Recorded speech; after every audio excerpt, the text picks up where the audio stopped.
station to encourage your heart. Hello, my friend. I'm Gloria Mitchell with good news for you. Today, we're going to take you back in time. We're going to share about something that happened in 1859 that has impacted my guest for the rest of her life. And so today, we're sharing with how important it is that you do what Proverbs 23:12 says. It says, pay attention to your teacher and learn all you can. I also added a little part to that. Not only does it say, pay attention to your teacher and learn all you can, fill your head with knowledge so you can take a stand. And so Clara Williams, my guest today, is going to share with you about her grandpa. Her grandpa. Those of you who are able to see this broadcast, here's a picture of her grandpa, whose name was, Clara, tell us. James Madison Donald. James Madison Donald. Dolly? Donald. I didn't spell the last name. D-O-N-A-L-D. Okay, Donald. Okay, we've got it. James Madison Donald. Yes. And we also have his wife, who is? Elsie. Elsie. A-L-S-I-Y. Oh, that's a different spelling Yes. for Elsie. Yes. Okay. And because you grew up with your grandparents, and you're going to tell us about that story, I'd like to know those who are in this next picture that we're sharing. That's me, Josephine, and Charles, my cousins. Okay, you and your cousins. Yes. And since we're talking about you and you are, tell us how old you are. I'm 87 years old. 87 years old. Well, I have a picture that goes back some almost 87 years, right? Yes. Oh, wow. A lot of people can't say that they have pictures of themselves for 87 years. Yes. So these are pictures of you as a baby here. Yeah, baby in my grandparents' front yard. Okay, so in the front yard, and so we're going to talk about being at grandparents' house. And then the next one is junior high. Junior high school. And I see high school graduation. Yes. Uh-huh. Oh my I goodness. graduated from Jefferson High School in Los Angeles, 1948. Okay, you graduated in 1948. Yes. Where did you go to school? Were you in Los Angeles the whole time? From the time I was 13 years old, I came out here with my Aunt Vi. Okay, but where were you before you turned 30? I was in Sinai, where I was born. Okay, that's what you're going to tell us. Yes. Where is Sinai? When was it? Okay. It wasn't in the desert in No. Egypt, right? No. Okay, so where was that? Sinai. I was born in Jackson County in a place called Sneads, Florida, in the community of Sinai, where my grandfather owned a lot of land. And you said a lot of land. A I lot of understand it was land. about 1,000 1,000 acres. acres of land. Oh, Owned. wow. Yes. Okay, and then you talked about your grandfather, and so I'm going to finish this picture, and then we're going to get into this story. Yes. Go ahead, and this is... This is my husband, Eddie. His name was Eddie, but I call him Bill. Okay, where did you get Bill from? I didn't like his first name. Oh, you didn't like Eddie, so you renamed your husband. Bill. I wonder what else you did to train... Never mind, we won't get into your husband. Let's go to your grandpa. Okay. Okay, now...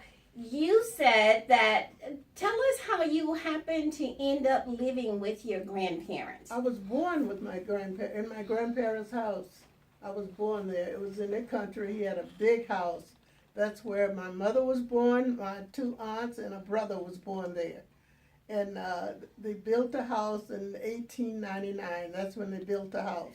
Your grandparents built their own home in 1899? Yes, they had 3 bedrooms, a living room, a great big hallway, 2 porches, one in the back and one in the front. It was a big house. Okay. Now, wait. Back in, when was your grandfather born? My grandfather was born June the 10th, 1859. Tell us about the circumstances surrounding your grandpa's birth. My grandfather was born a week after this young baby was born, a white baby, the King family's baby. His name was Samuel. His mother died, and so my grandfather's mother, Tabitha Marlowe was her maiden name. She nursed him and my grandfather, and they grew up in the King's house, and that's where they stayed until the Kings moved away. So in 1859, Yes. you had a great grandma who was a midwife. Yes. Who not only delivered her son, Yes. but she also nursed her son along with the little white boy Yes. that was born. They grew up like brothers. They lived in the same room until they left there. Okay, and then I understand the King family moved away. Yes, they did. And did they leave them the land? They didn't. They didn't sell the land. They didn't leave the land or nothing. They told them they could stay there until it was sold. That's what they told them. But my grandfather bought the land. He bought land after land after land. He kept buying. The brother told him what to do. He taught him. Samuel was like his brother.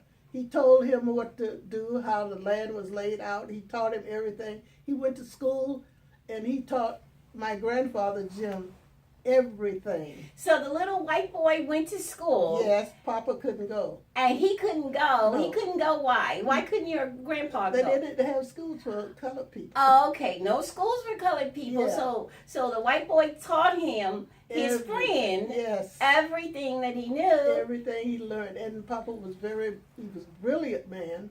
So he learned faster than Samuel. He learned much faster than Samuel taught him. And he grew to be a great man. Oh my goodness, that really talks about it. That really emphasizes our passage today from Proverbs 23:12. Pay attention to your teacher and learn all you can. And so your grandpa did just that. Now I understand that when you were living with your grandpa, why did you go live with your grandpa? I was born there. You were born there. My mother was a teacher. So my grandma and my grandpa kept me. Because they were gone all the time, I understand. Yeah, my mother and my dad was a chauffeur. He traveled a lot. And so you lived with your grandparents. I lived with my grandparents. So how do you know so much about your grandfather's history? He taught me over and over and over and over. He always taught me. And he called me Pigeon. He called me Pigeon. And he called me Pigeon because he said I couldn't talk until I was 3. I said to myself when I got older, it's because he was always talking. Okay. Always telling me about his history. Always telling me about his history. Okay. Tell us more about what your grandpa taught you. He taught me that the crops that he planted corn, cotton, peanuts, and watermelons, cucumbers, cantaloupes. He had chickens, turkeys. He had 6 mules and 2 horses. He had a buggy and two wagons. He had a lot of buildings around his house. He had all that, and that was there when I came along.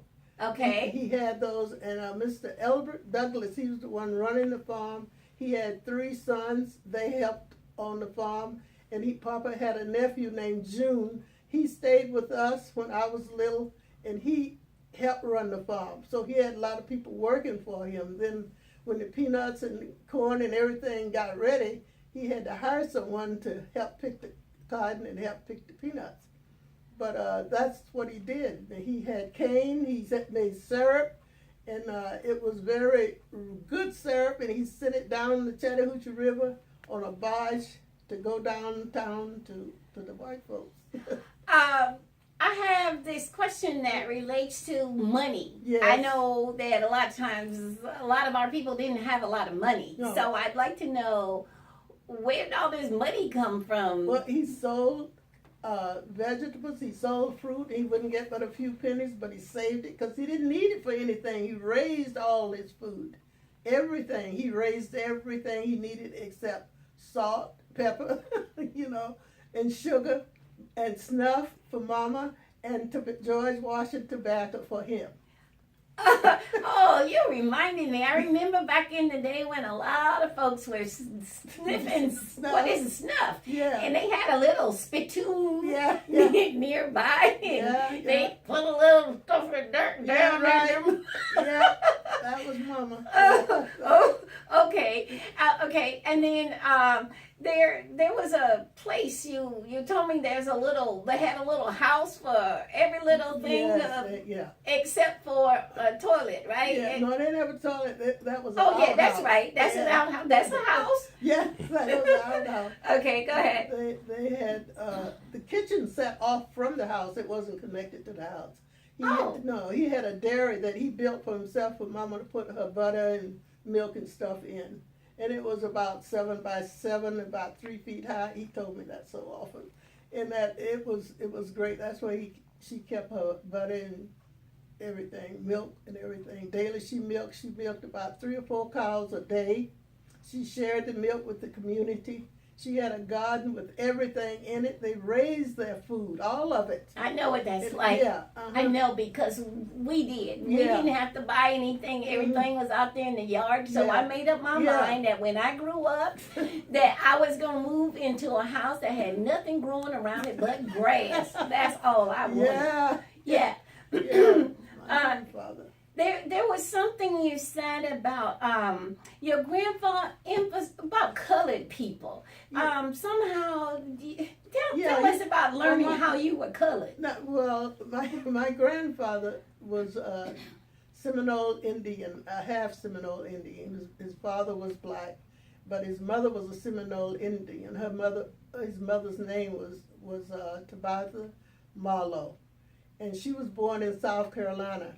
And that's my home. Yeah, for South Carolina. Go ahead. And they tried to. I think Jackson was the president, and he was trying to get rid of all the Indians, sent them to Oklahoma. But they escaped, and they hid in the woods. They knew where to go, so they escaped. They didn't get carried to Oklahoma. They went from South Carolina down to Georgia and Florida, and that's where they migrated to.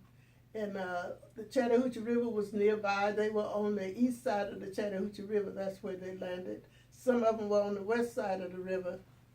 And that's where they lived in the woods, had that tent. They lived in caves and had that tent. That's where Papa's brothers and sister were born. They were born with the Indians. In a cave? The cave and tents that they teepees that they built. Oh wow! Yeah, okay. But Papa was born on the tent plantation.